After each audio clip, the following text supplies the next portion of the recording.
Abi bir açın, ben buraya kira veriyorum ya.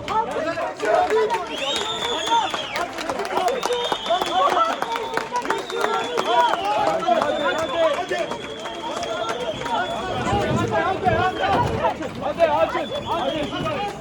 Hadi Şiray. Geri. Geri hadi. Hadi. Hadi.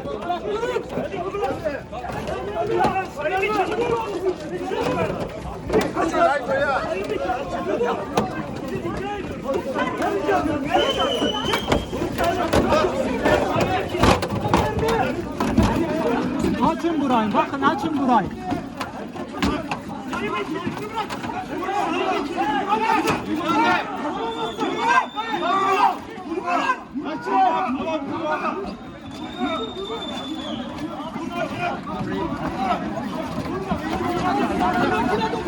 Yine dokundu.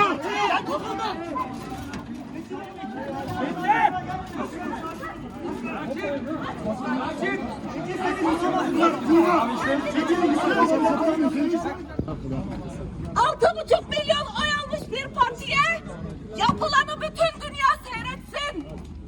Erdoğan gidip Avrupa'dan para mı dilenecek? Bu görüntüler bütün dünyaya yayılacak. Bakalım gitsin Hazine Bakanımız para istesin.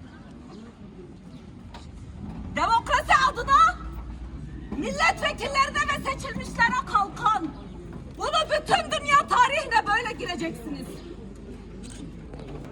Kulluk olmayın. AKP'nin kulu olmayın. Erdoğan'ın kulu olmayın.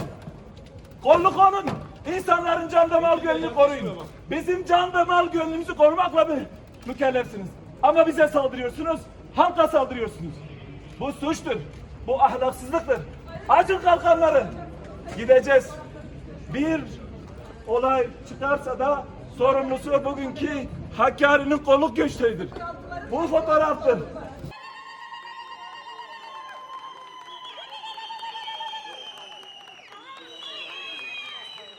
Merhaba.